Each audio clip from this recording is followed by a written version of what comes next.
So the entrance wound is sometimes just a bullet-sized hole. And for a moment, when the round passes through, it stretches out the skin to about the size of a basketball and pushes all your blood and guts out that hole. Then it snaps shut. Then the wave travels back through the body and back forward to the exit wound and pushes more out. So I've seen people shot in the belly and the round come out their shoulder. Yeah.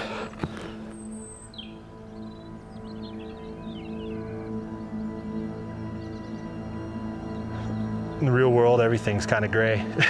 You know, I was over there for fraudulent reasons, weapons of mass destruction and revenge for 9/11.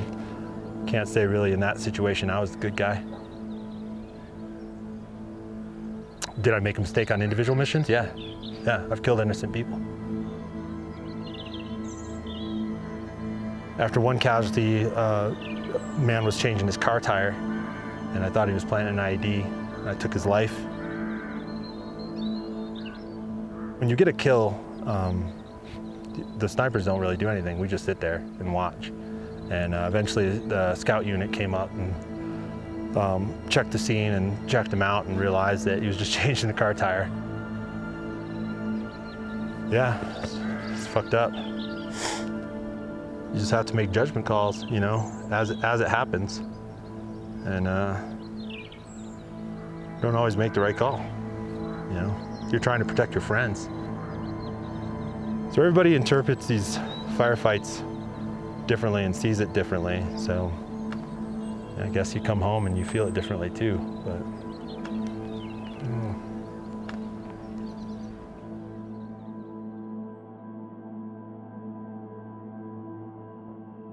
I came back angry.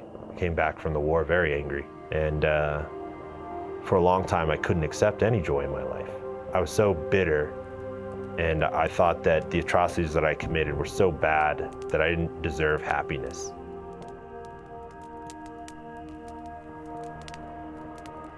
You know, I talked to a lot of veterans and other people that try to justify that, well, you were doing the job.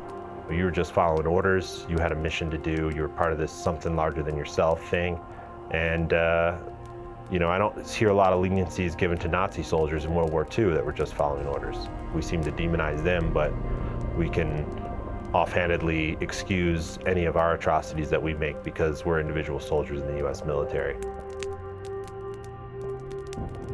I really came home and I felt like I was a monster. You know, I thought, well, where do monsters belong? In moats around castles.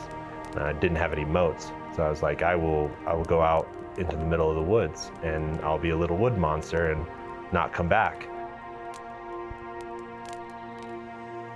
I think coming from that raw, natural, primal place that allows you the opportunity to work through everything that's going on. And you circulate and circulate and you keep on coming back to those same big questions, those same important things. And allows you to kind of rebuild yourself and understand the complexities of who you are really. Really from being able to get outdoors and getting, you know, working with more veterans, getting them outdoors and getting involved in issue-based campaigns and becoming an activist, allowed me to channel that anger into something more positive and useful. And it started healing me. Those thoughts that I needed to inflict violence on others and extend that amount of violence that I've already committed in the world kind of subsided, and I realized that there's more productive ways that I can change the world. I don't feel like there's this like yin and yang, black and white to it anymore. There's just this natural state of being, and it's part of being outdoors. It just fills you up with life. You get so full of life, you can't possibly think about taking your own, you know, when you're just so filled up. And before that, I just felt empty.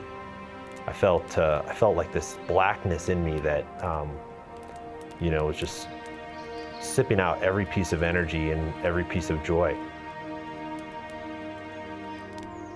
And without that opportunity to explore our public lands, to get that self-reflection and that solitude, to kind of digest my experience in Iraq I don't think I would have survived the transition to become a civilian. And I realized what a benefit it was for myself and what a huge resource it would be not only for other veterans, but also our whole society that's dealing with the stress and pressures of daily life. These lands saved my life. I have a commitment to them. I have a commitment to everybody to help preserve these places because I know it will save more lives. It's something that we all need.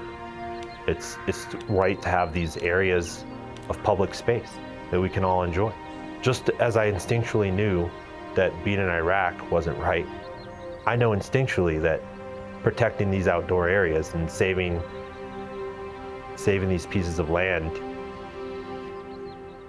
it's just the right path.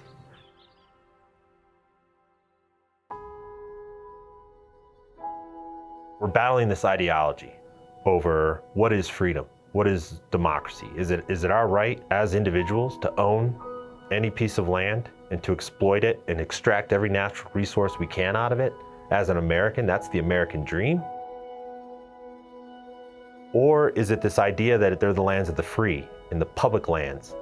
And as a paying citizen, no matter what color of skin you are, gender you are, sexual preference you have, whoever you are, religious background, ethnic background, that your right is to these lands. And they are the commons, and they don't give a shit who you are and where you come from. You're free as hell as long as you're walking on that soil. And you could go in any direction for miles and still have that same freedom. You know, that's where we need to fight.